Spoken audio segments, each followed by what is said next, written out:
Okay, this is an interview with Eva Rosenfeld by Miriam Bassick, and it's part of a Holocaust series of interviews that we're doing through a project with Jewish Federation.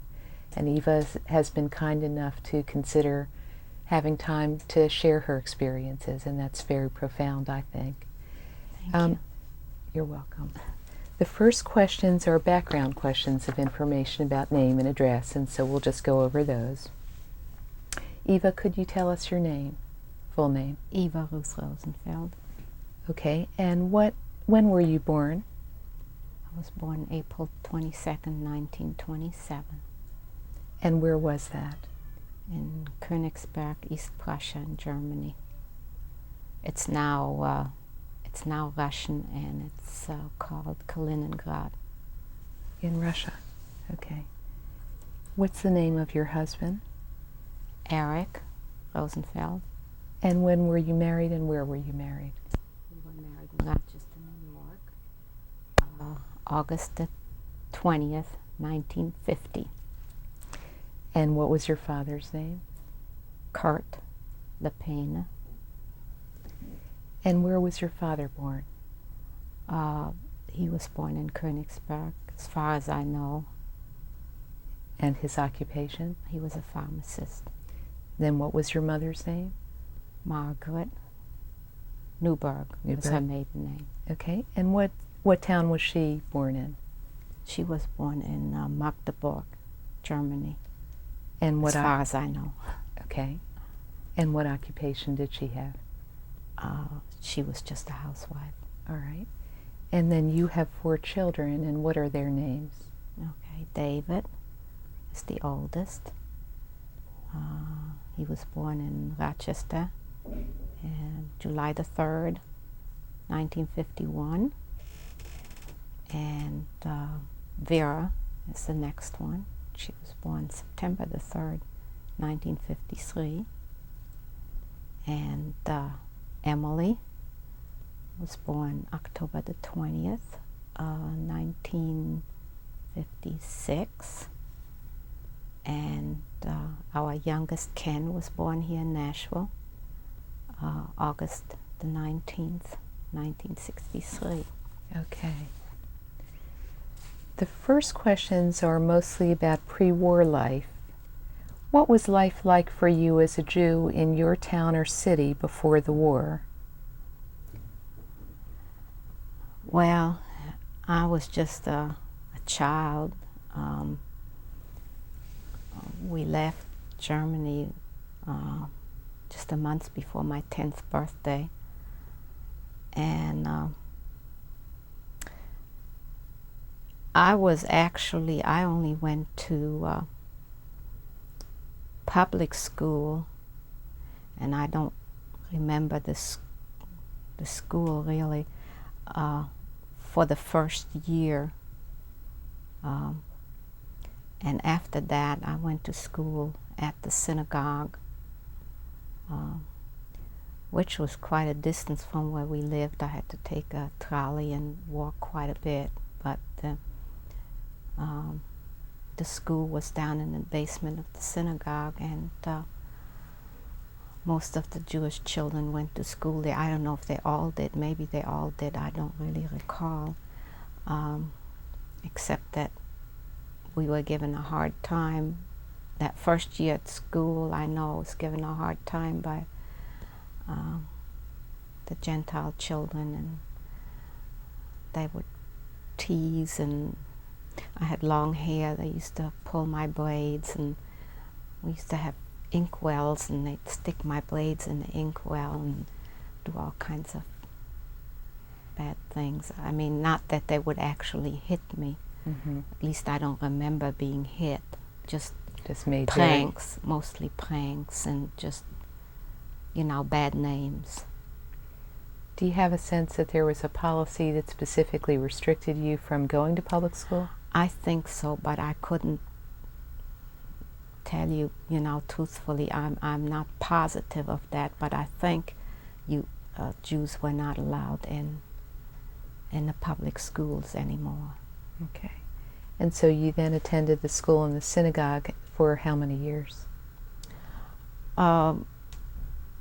Well, a couple of years, and until we left Germany, I went there. Was that both a secular education in that school as well as a religious education, or? Yes, we had Hebrew as well as the secular courses, but I don't really remember a whole lot of the school. It's just kind of a blank. As a matter of fact, when I came to the United States, and some of my former classmates from Germany got back to me and said, remember I used to be a classmate of yours. I just couldn't remember. So that's couldn't remember. Not real clear in your memory of those years. Okay. Were you involved in any kind of activities like youth movements or Zionist group or other interest groups? No, I was too young for that. Eva, do you remember being in any play groups or social groups during those times? No, not really. Okay. How did the Nazis' rule in Germany first affect you? Well, mainly through what was happening to the adults, and my experiences. Of course, I looked at all of these things through the eyes of a child, and that's different from the way people felt who were already adults. But as far as I was concerned, it affected me because my father and my grandfather both were pharmacists, and they had a pharmacy. They owned the whole building. My grandparents lived above the pharmacy, and it was a 3-story building, I recall. But I don't exactly know the date that this came about, but we were not allowed to have the pharmacy anymore, and it had to be forcefully sold for a pittance. I mean, you just were not allowed to keep a business of any sort. So my grandfather was already dead at that time, and my father and my grandmother, who actually were co-owners of the business at that time, just had to give it up, and there was nothing for my parents to do but leave. There was no way they could earn a living, and you were not allowed to work or to have a business, and we weren't ready to immigrate to another country.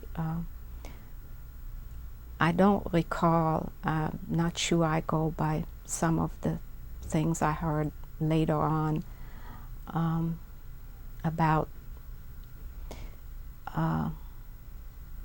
exactly what my parents did at the time, whether they had already applied to come to the United States when they were still in Germany, or if they applied once they got to Italy, because that's where we went. We went to Italy. We went to Genoa, Italy. And we could take household items with us, because I remember we had furniture and dishes and things like that. But we were not allowed to take any money out of Germany. So I don't know why, but through advice, I suppose, that my parents had gotten, my father had bought a bakery in Germany. Now, he was a pharmacist, he was not a baker, and had, well, that was the only way I think you could, by transferring the money to buy this business that you could get any kind of capital out, but everything else you just couldn't take. So I just have one brother, and my brother didn't want to come with us to Italy, and the reason we went to Italy, from what I understand, was that my grandparents just didn't want my parents to go so far as the United States. Or maybe it was because we couldn't get into the United States at that time, and we had to get out. So we went to Italy. I know a lot of people went wherever they could get to, even if it was supposed to have been a temporary country. But anyway, we went to Genoa, Italy, and my brother didn't want to come with us because he didn't want to learn a new language, and he was already in high school. He's 3 years older. He was 3 years older than I am. And he wanted to finish high school in Germany and then come to Italy to join us. So he stayed behind with my grandmother on my father's side. My grandfather on my father's side had already died, and my grandparents on my mother's side, I don't know whether they had left then already or not, but they came to the United States. They were able to get out. Directly, or did they came directly to the United States, because my father had a brother and my mother had a brother. There were just two on each side. So my father's brother came to this country. He was a physician, and he was called to Boston University. So he came. He was a professor of medicine. So he was in Cologne for a while. He was the head of the Jewish hospital in Cologne. Then he was called to Boston. So he came to this country. And my mother's brother, who was also a physician, he came to this country also earlier. So my mother's parents, I guess it was easier for them to come here because my mother's brother was already here, so he, I assume, got his parents over here. But I think as far as my parents and our quota number, or maybe he applied later, we just didn't get, that was too high a number, and you couldn't gain we admission. Couldn't get to the United States on time. And so we went to Italy, and my brother, who stayed in Germany, never did get to join us. He eventually just made it out in time to England. He went to England with a children's transport. My grandmother unfortunately lost her life at Theresienstadt concentration camp. And my brother was supposed to have gone to a Jewish home in England, a watchmaker who apparently the family somehow, for some reason, backed out the last minute. And he ended up in a non-Jewish home of English people who were very kind to him. And then he went into the British Army. He was in the British Army during the war. And then he stayed in the Army, made it a career. And he was all over the world with the British Army. He was in Vietnam. He was in Korea. Where is he living now? He's deceased. But after he got out of the Army, he stayed in England, and his family is still in England. He had 5 children. They're all married. I have 11 great nieces and great nephews. But as far as I'm concerned, in Italy, I had a lot of bad experiences. Like I said, my father was a pharmacist, and he didn't know from being a baker. And my father and my mother would work very hard at this bakery. First of all, they got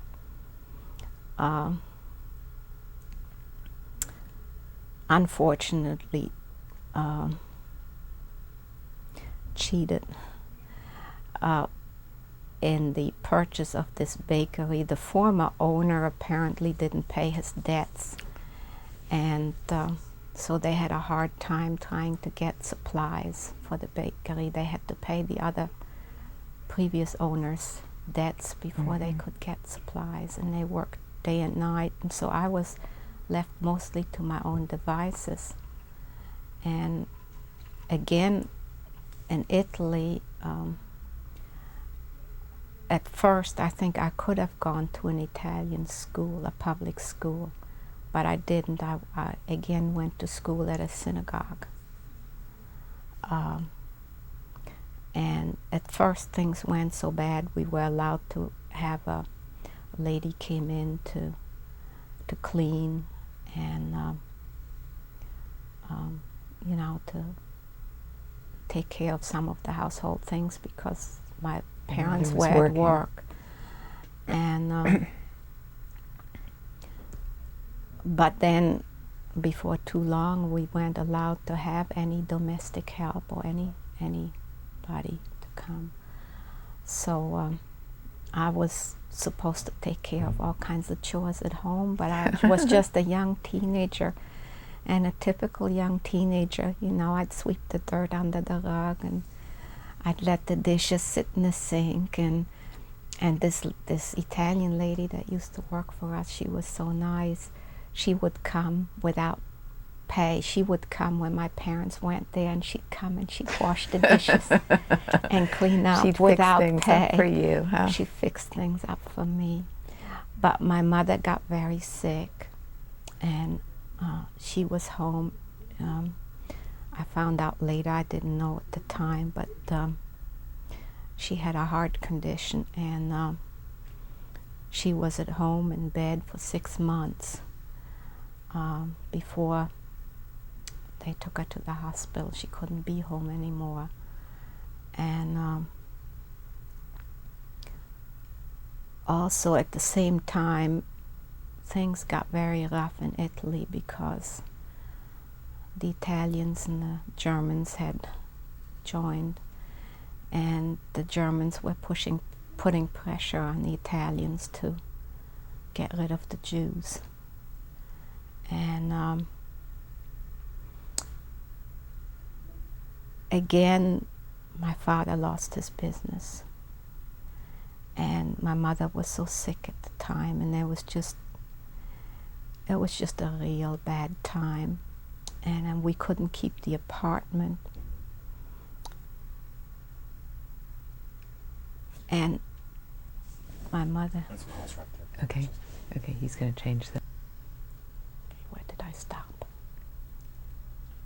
Your father had lost the bakery. Oh, that's... And your mother was quite ill. Okay, right. Okay, and we're just going to follow up on life in Italy, and that there were some very difficult times then. Yes. Well, my mother was very sick, and after she got to the hospital, and my father lost his business and things were just upside down.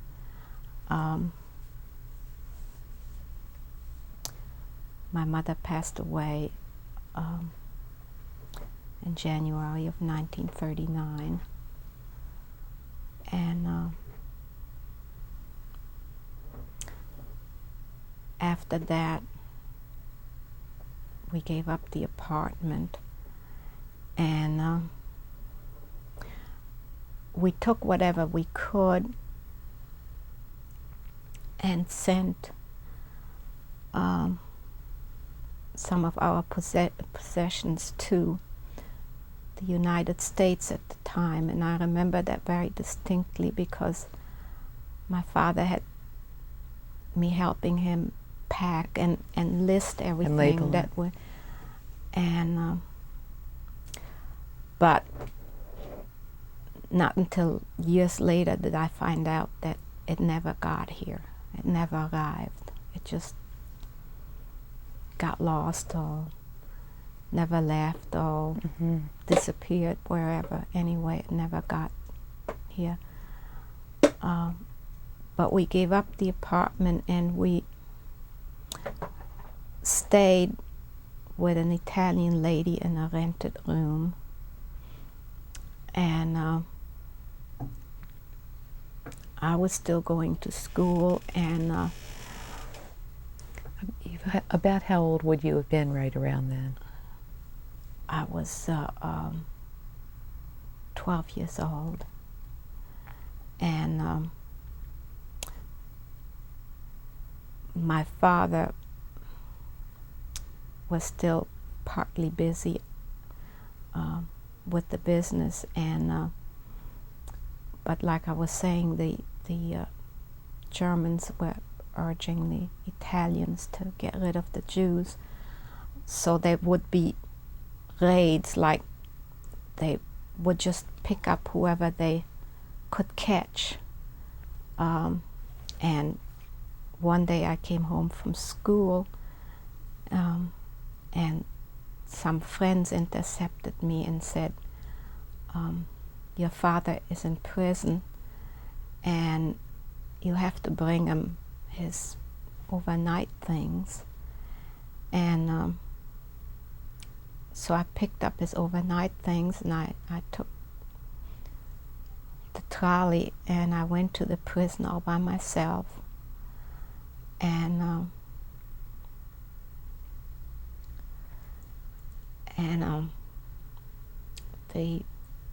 the guards met me, and I told them I was bringing these things for my father, and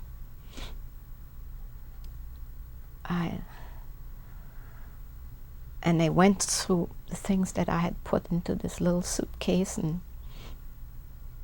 they pulled out his razor and a pair of scissors and anything that was sharp, and said he can't have this.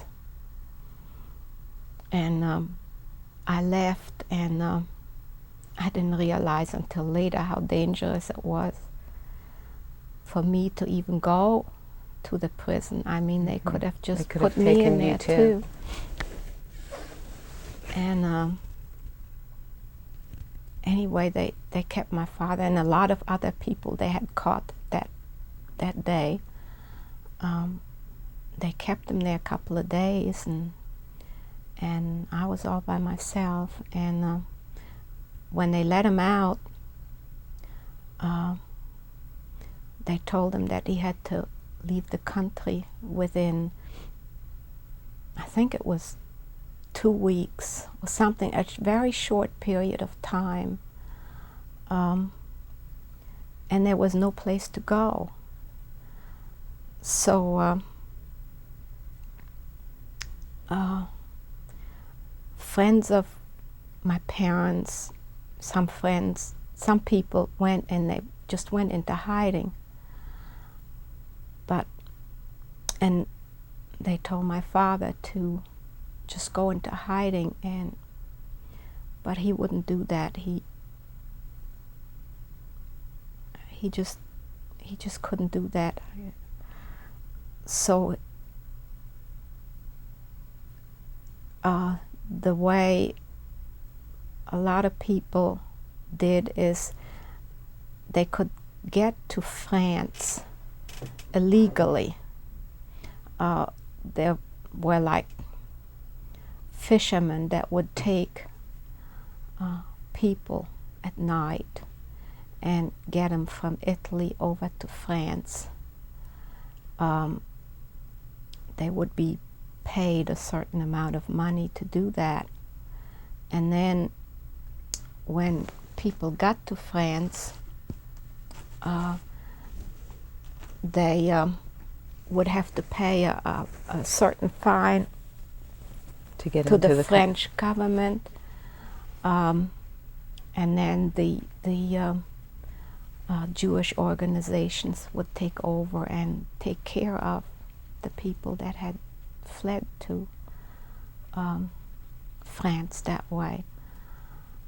So my father didn't want to take me on this very dangerous trip.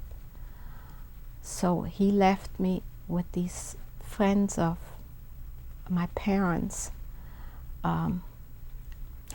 Kleiman and his wife, whose quota number were pretty close to the quota number that we had for coming to the United States.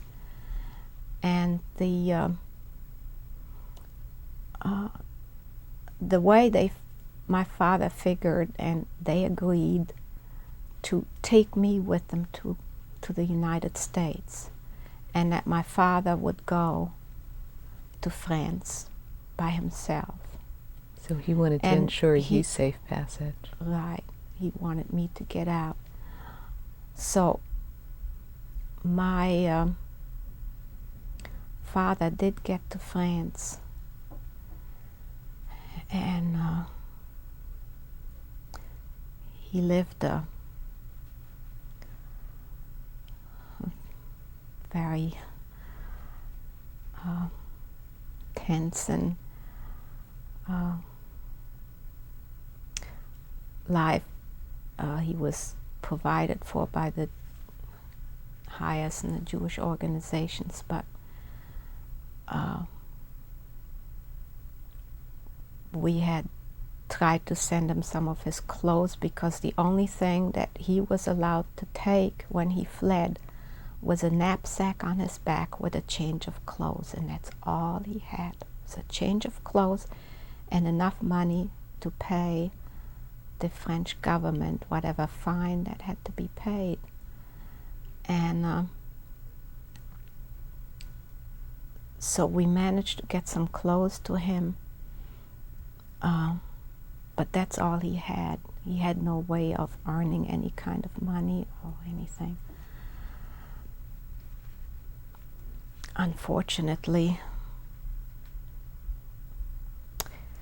in 1942, he was taken by the Germans, and I still have his postcard.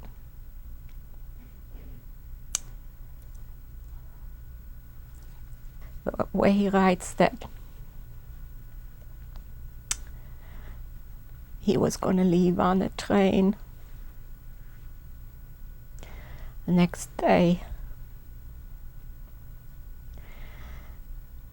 And that was the last we ever heard of him. Years later,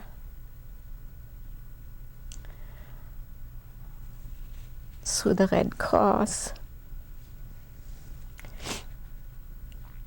the only thing that we were able to find out is that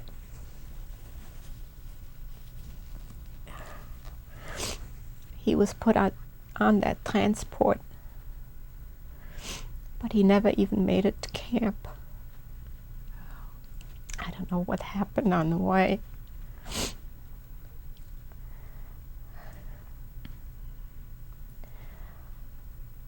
But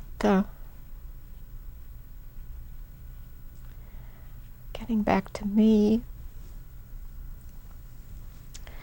I then stayed with the Klimans, and I continued to stay in this rented room with this Italian lady. I would sleep there, and I was supposed to take care of my own things. And I used to go over to the Klimans, who also just had a room. They just didn't have space for me. And they were just a young married couple. And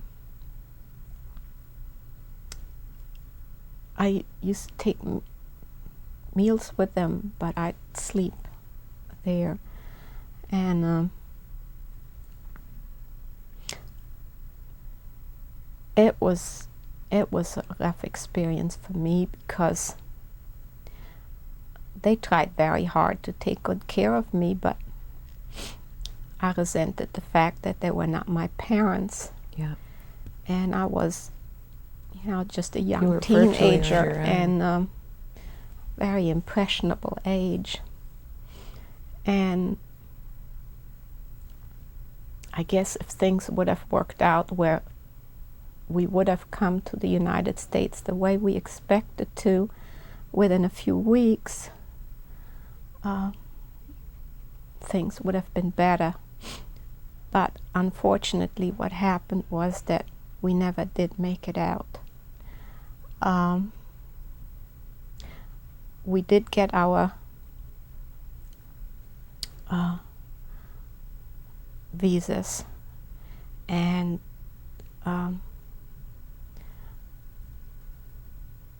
we were ready to leave on board ship, but there were other documents that were still missing. We were going to go by way of Lisbon, and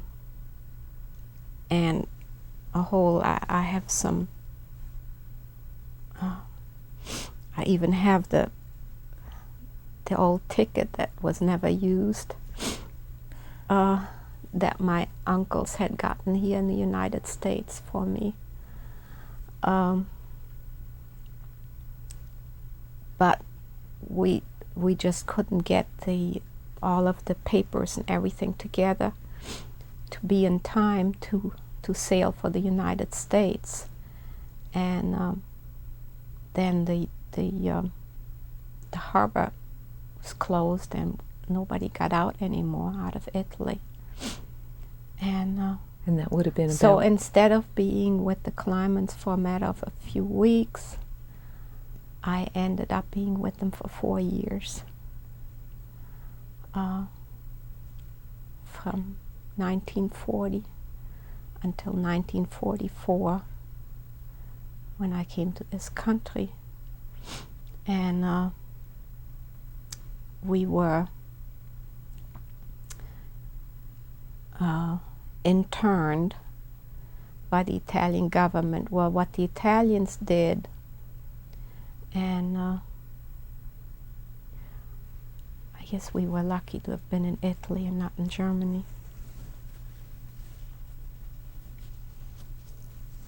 But what the Italians did is they separated families. They took the men and put them in concentration camp. They did not have that many concentration camps in Italy. And they took the women and the children and the old people and interned them in small towns all over Italy. And at first, Dr. Kliman was put in a concentration camp, and Mrs. Kliman and I were sent to a town called Potenza with a lot of other Jews, as well as Italian political prisoners, I mean, dissidents or whatever you want to call them. Mm-hmm. So it wasn't just strictly Jews there were other people that were also confined. And at that time, Mrs. Kleiman was pregnant with their first child. And since her husband was a physician, she petitioned the Italian government to let her husband come where we were interned to be with us. And it was granted. And so he came and he was with us. And we were in Potenza for quite a while, and there were quite a few people there. But we were confined to the boundaries of the town. The city was a small city. And from that time on, I was not allowed to go to school. Well, not even before that. I missed about 5 years of school. And as good as the Kleimans were to me, it was a very traumatic experience for me as a teenager. Yes. Simply because, like I mentioned before, I felt they were not my parents. Mm-hmm. They were not, you know, they couldn't tell me what to do or what not to do, since I wasn't allowed to go to school. They wanted me to learn a trade. So I said I should go to this Italian lady that was a seamstress, and I should learn, you know, how to sew. And I didn't like that. Especially since this lady just had me do all the nitty-gritty work, and she really didn't teach me a whole lot. But in any case, I had nobody to confide into that I felt I could talk to or confide into, and I just ate that bitterness up inside myself for all those years. Yeah. And there were all kinds of experiences we went through anyway. From Potenza, we were again divided up and put into smaller towns, a few families here, there, and we were supposed to, we had to report to the police every day. We were not allowed to, nobody was allowed to work. We were given from the government a very small amount of money that you couldn't live on.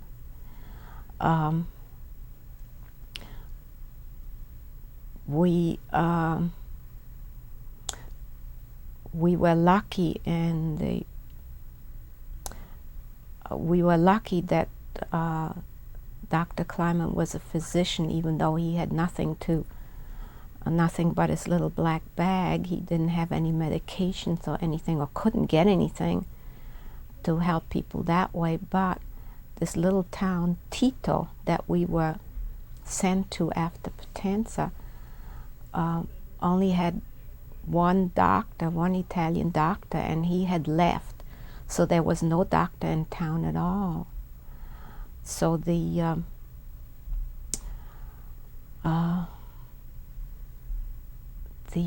people of the village that were just farmers would kind of come to the back door, so to speak, use his to services. Get some medical advice, and in turn they would bring us, you know, some vegetables and the things that they grew, or they would bring us, you know, eggs or whatever they had that they could possibly spare. And so that helped us a lot. Now, Mrs. Let's pause right here for Okay.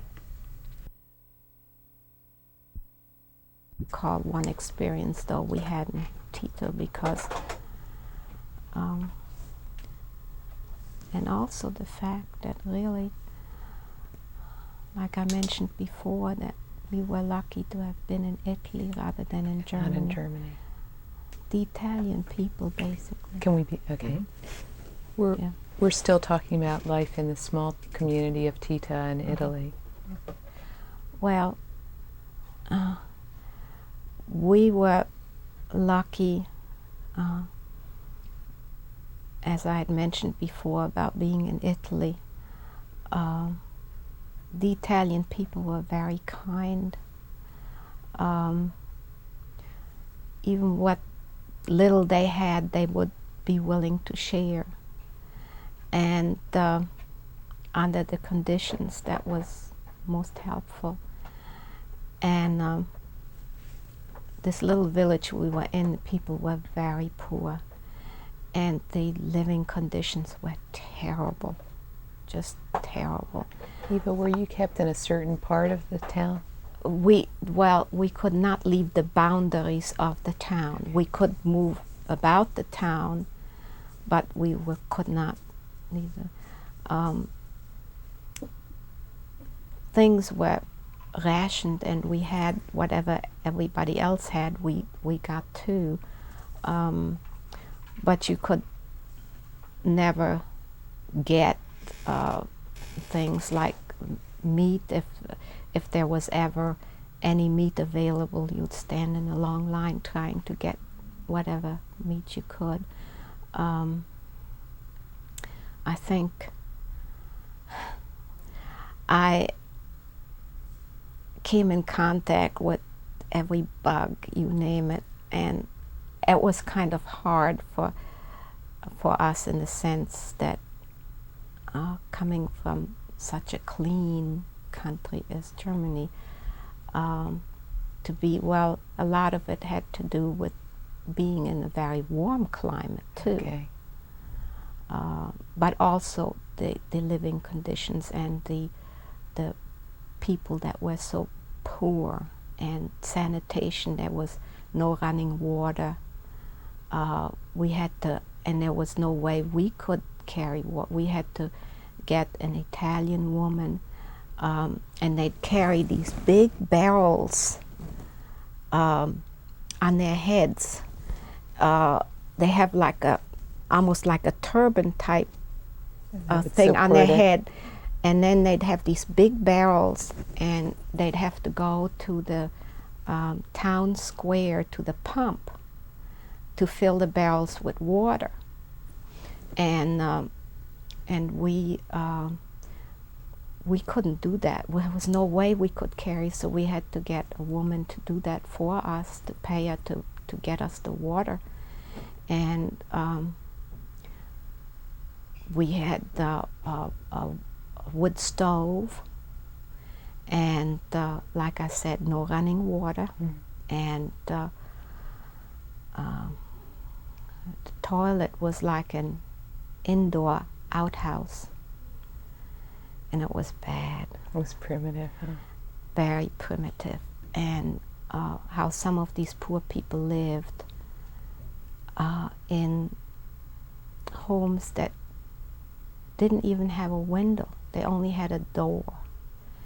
And they would live in a place like that with the chickens and with the different animals, the goats.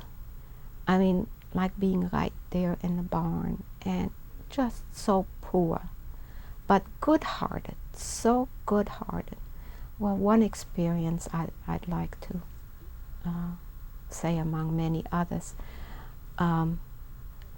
these little towns were all strung along southern Italy, and the main road would usually go right through the middle of these towns. So all the fighting between the Germans and the Allied forces that came after they started occupying Italy and came up from Sicily up the boot, went right through the middle of the towns. And the convoys would come through, and the planes would come over, and they'd be bombing of these convoys along the road, and we could just stand on a window and watch it all happening. And as the Allied forces were coming up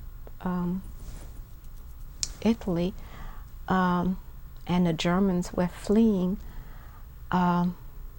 we had just observed a German convoy that had been bombed, and shortly thereafter there was a knock on our door, and when we opened it there were some German soldiers, and we were scared to death.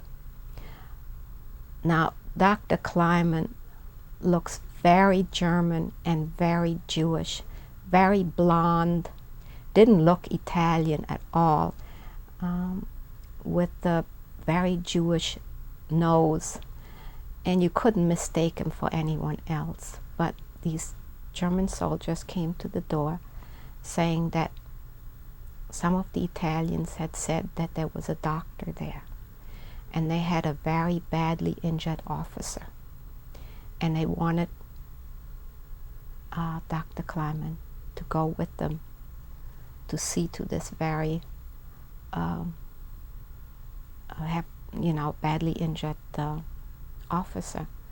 So he had no choice but to go with them. And we were scared to death. We figured he would not come back. He would not come back. But what actually happened was, and we immediately left and went into the hills to hide. And he did go with them. He couldn't do a whole lot for this badly injured officer, but he did the best he could, and he didn't think he was going to live. But they did bring him back, and they even asked him, what they could do for him. And so he said nothing, but if you have some food, we would appreciate it. So they did bring some food, and we were amazed.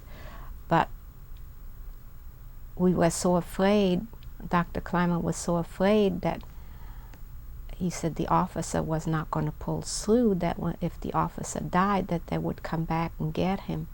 So we went into hiding for a few days, just to make sure. But there were all kinds of incidences,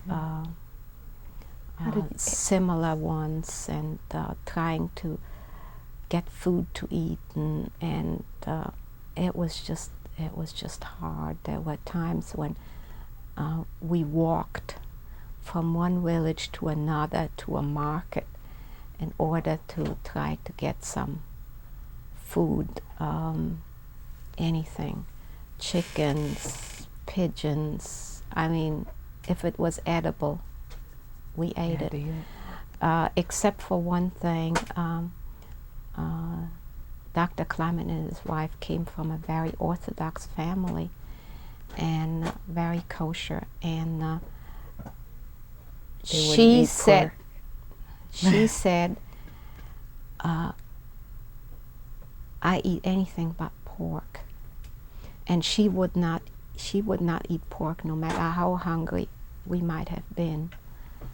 And she said, if God gets us out of here, she said, I'll go right back to the way I was. And she did. They're in New York now, and they're very strictly Orthodox.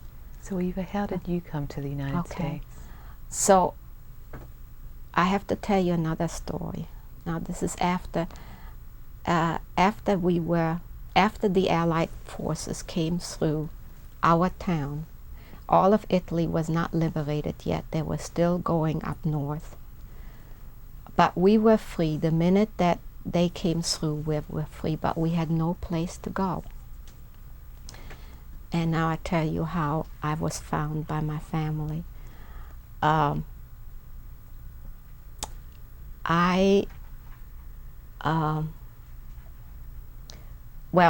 a man who was also in this town, there were several internees in this town. He went got himself on a train, and trains were almost impossible to get on, to the next largest city. He just wanted to see if he could get some business or something, because we had to start earning some kind of money to support ourselves. And he saw some Israeli soldiers. There was the Israeli soldiers were with the British.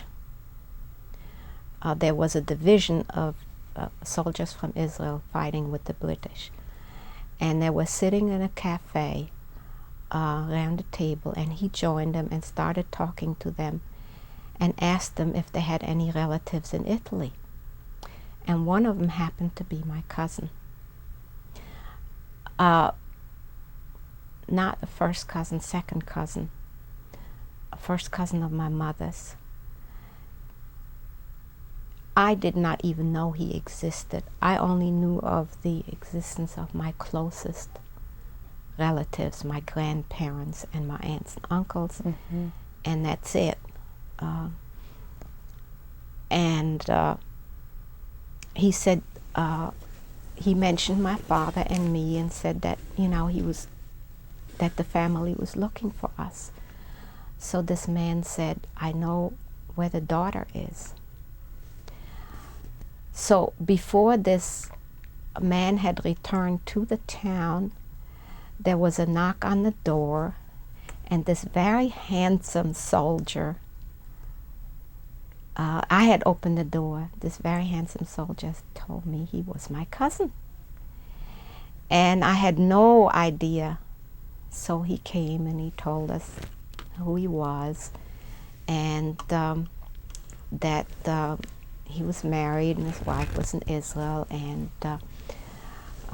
next thing, and he brought us a whole bunch of rations and all kinds of food, and he asked me if I would be willing to go to Israel to be with his wife, for until such time as the war was still going on. And so I said okay, and arrangements were being made for me to go to Israel. But before that was almost finalized when President Roosevelt announced that he would take 1,000 refugees from liberated Italy to come to the United States for the duration of the war. So we immediately applied to come to the United States because most of my relatives were here. And due to the fact that Dr. Kleinman was still of military age, we were refused. So then they reapplied just for me. And I was accepted with the provision that someone that was going would take me on like a guardian. So this elderly couple said they would do that. And so I was accepted to come, and we were shipped from different areas of liberated Italy to Naples, from where we were leaving. And well, we went on a freight train. I mean, there was just no, like on cattle cars, but there was just transportation was, you know, very difficult. We were all taken to this collection camp or whatever you want to call it. Where you were going to embark from? From where we were, and we were given all kinds of inoculations. I remember my arm was this big. And, you know, in preparation of being, you know, coming to the States, because they didn't know, you know, what kind of diseases we might have or might have picked up.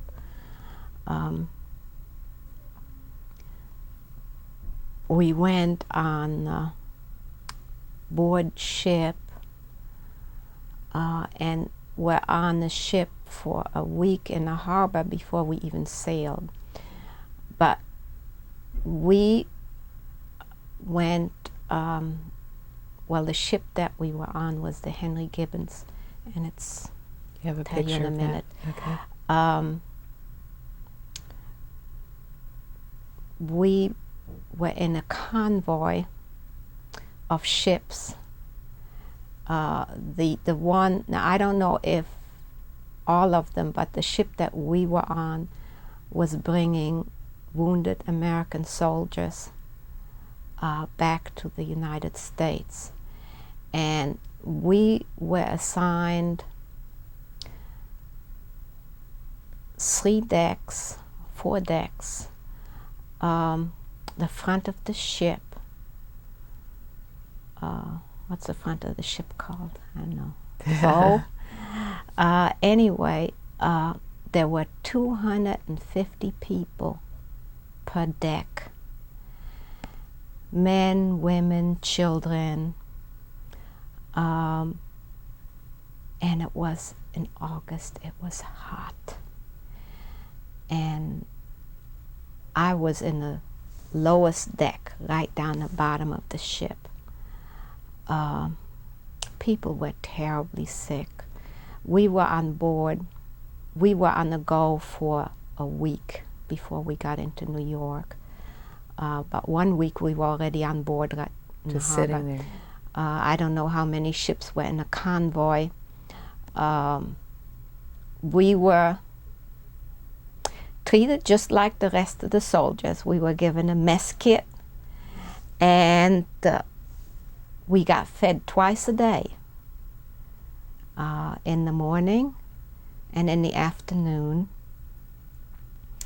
After the soldiers were through, then they would feed Second us, shift. and we got plenty of food, but the same kind of food the soldiers got. Like powdered eggs that were green. But anyway, a lot of the older people, it was really rough on them. And we had one incident where, of course, it was very dangerous. It was during the war, and there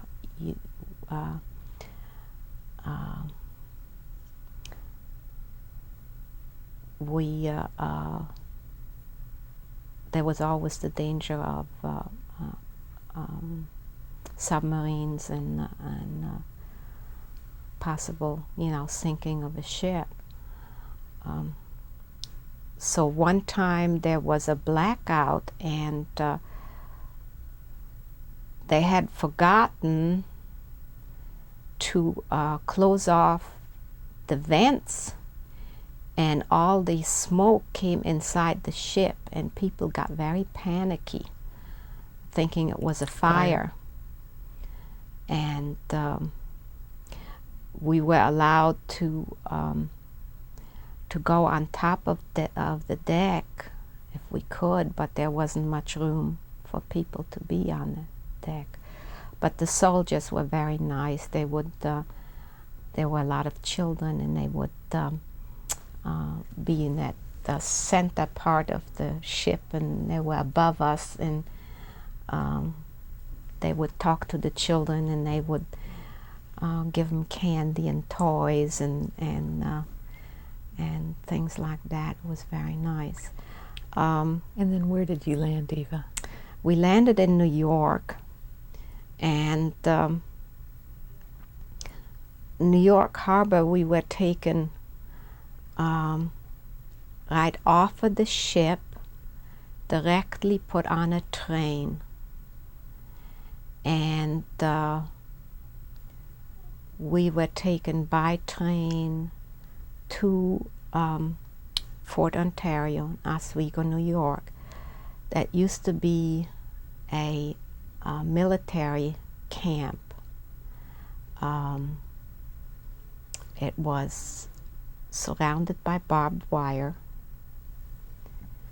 and we were not allowed out. We lived in barracks, but the barracks were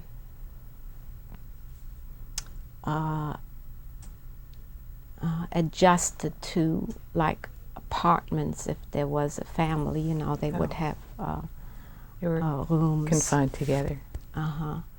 And it was simple, but it was, you know, it was everything was done that, you know, could be done. What was the most distressing was the barbed wire, because we felt that, you know, you're in America, you're free. You're free.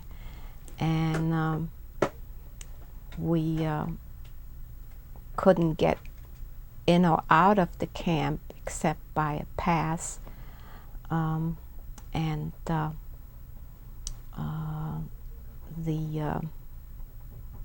by the guardhouse. The children were allowed to go to public schools, and since I had not been in school for 5 years, I was 17 years old, they put me in the 6th grade. That's when you had really stopped. At that, and then I'll do those last questions about is there anything more you want to add or how that's affected your life? Okay. Well, you want to... Eva, I know that there's so many things that may have happened in that camp that would have been interesting, but I would like to know how long you were in the camp. About 1.5 years. Well, President Roosevelt died, and President Truman, well, there was a lot of pressure put on because we were actually supposed to go back after the war was over, but all the families and Jewish organizations and everybody just put a lot of pressure on the United States government and on the president to let us stay. So finally whoever wanted to go back could go back, and some people did go back. But the rest of us, if we had relatives that would give us an affidavit, or otherwise a Jewish organization would take over and do so. So if we wanted to stay, we could. We still had to have a quota number, and some people were still stayed at camp longer than others, waiting to be let in because there were German Jews, there were Czechoslovakian, Yugoslavian, Russian. I mean, so were there quotas for each subgroup? Yeah, there were, you know, from whatever country you were at. So, and the way, since Oswego was close to Canada, so what they did is, as soon as we were ready and we were put on a bus, we were driven to Niagara Falls, crossed the bridge into Canada. All the papers were legalized in Canada. we were put back on the bus and came back to the United States as, being legally Immigrating from Canada. From Canada, because we weren't, we had been in the United States, but we had not been in the United States legally. I see. Like we were legal aliens. Did you then go on to live with your uncle? Then I went to live with my grandmother in Rochester, New York. And my uncle was in Rochester, New York. I had another uncle in Boston. Okay. And the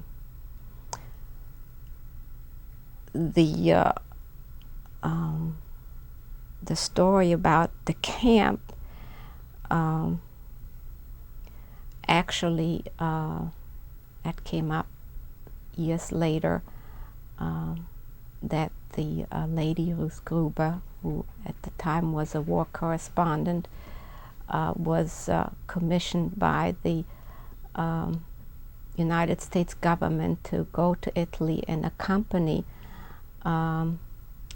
this transport of people to the United States. She wrote a book on the camp and on everything that led up to this transport. She was here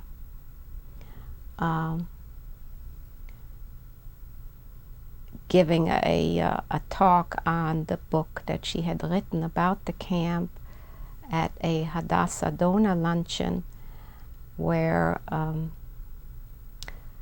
a friend of ours told her that I was one of the people that was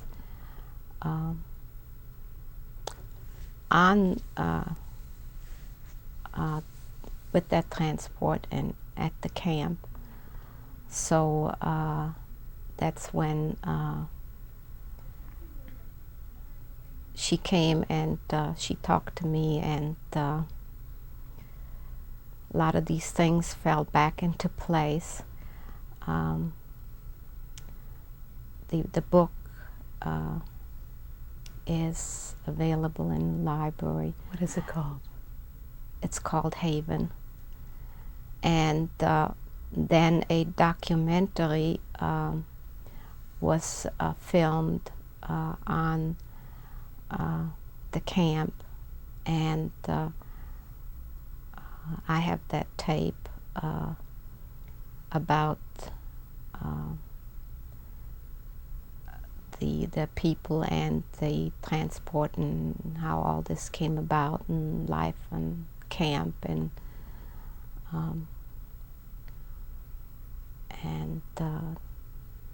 it just tells a lot about the background of my coming here with that transport. And that documentary is called what? It's also called Haven. Is it called Haven or Safe Haven? Safe Haven. Okay. I'd just like to ask you some concluding questions, and then I want us to have a chance to look at those pictures and some of the special things that you brought with you today. Okay. How did your pre-war and immigration experiences change you? I know that's a general question, but do you look at other people and events differently?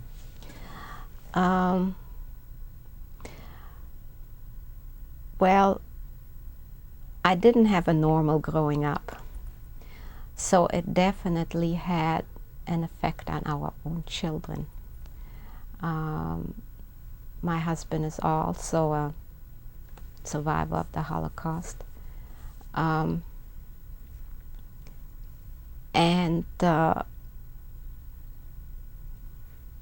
as far as changing, well, for one thing, when I first came here and I was still at camp, and when my relatives finally were allowed to come in to see me, I was so scared and so traumatized, I wouldn't even speak to my own relatives. And it took me many years to even come a little bit out of my shell, so to speak. There is a lot that I do not remember. It's just like a blank. I cannot for the life of me remember. Mm-hmm.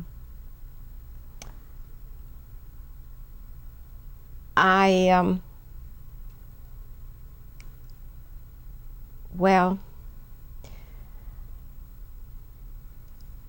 our children, as they grew up, of course, got our story from us. And to a certain extent, we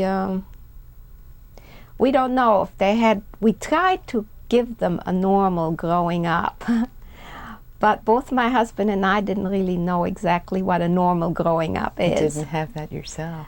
And our children have felt certain effects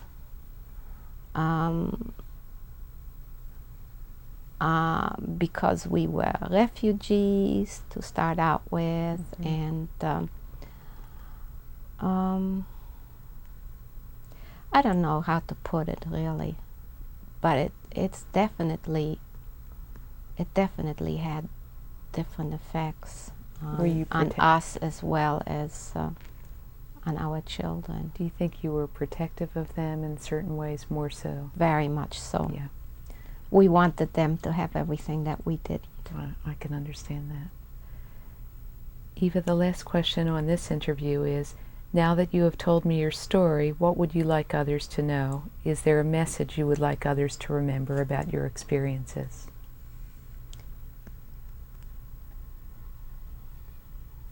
Well, I really just,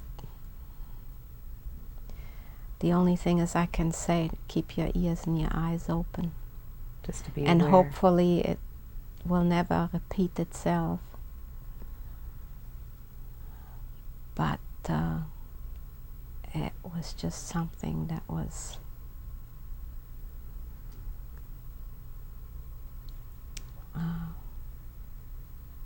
very difficult,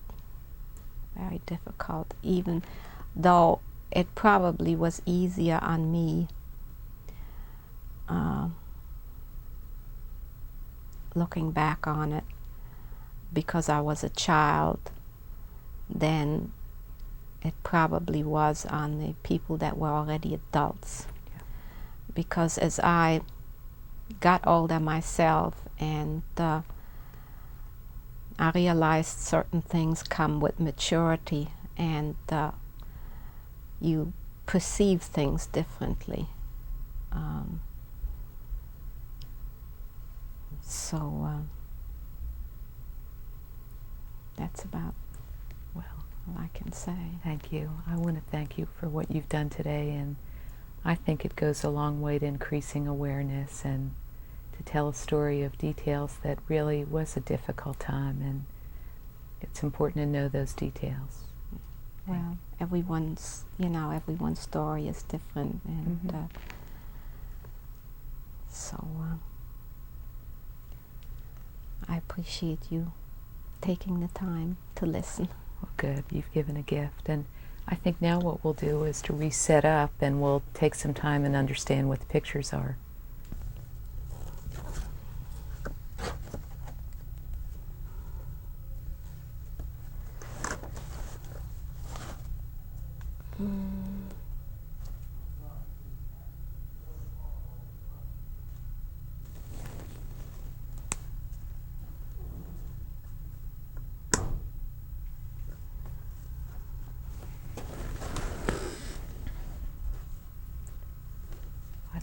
Some of the sweets that she mentioned at the end of the hall. Do you want me to bring? Didn't I need this off? Yeah. Okay, got it. Great.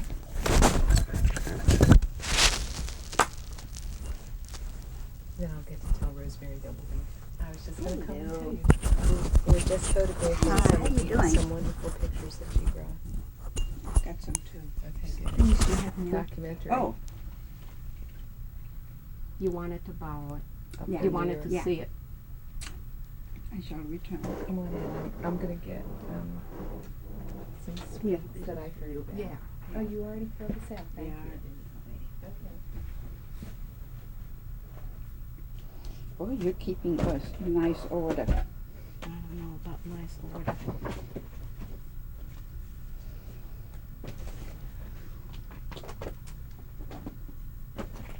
Eva, can you pull me one of the pages where you have your kind of passport type looking document that you said that you had to have when you were in Italy? Mm-hmm.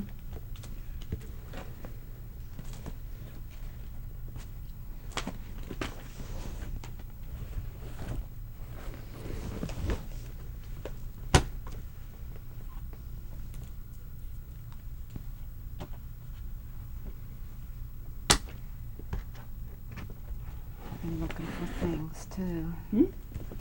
I've been looking for a lot of things and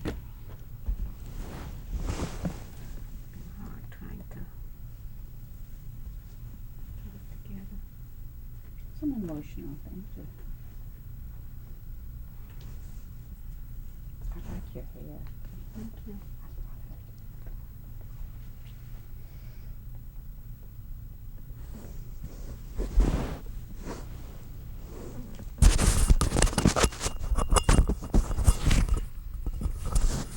Look at pinned. I'm checking it all out of the monitor.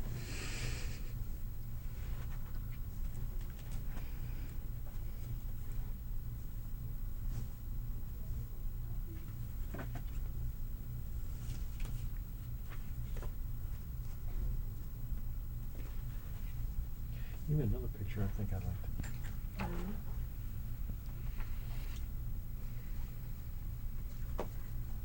You're interviewing I don't know someone which that's one your of these friend, right? pictures Yeah. you want. Mrs. Matt. Is that them? This is them with two of their sons. Those type Well, of. this is Yeah, when they I got like married. that one. The one with the flowers right there. The two of Oh, them. that's when they got married. That'll be a good one for me. Just wonderful to have her get a chance to, so it wasn't the first time.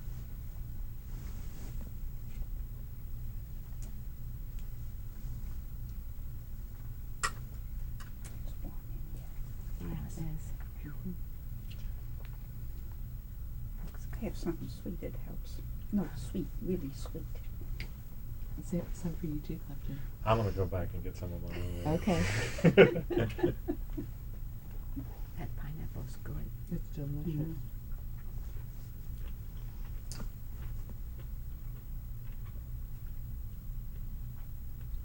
Eva, for me, kind of pick up that microphone and tell who these people are for me. The one that you laid down. Are you just? Just because the people that someday might look at this might not, they need to know who this is. Oh, are you taking all four or just the one? Just the two of them there. Oh. Their wedding picture. So you just want me to say? Just tell me who they are. Okay, that's Dr. Max Kleiman and his wife Felicitas Kleiman, with whom I stayed in Italy for 4 years, and when I became their, so to speak, adopted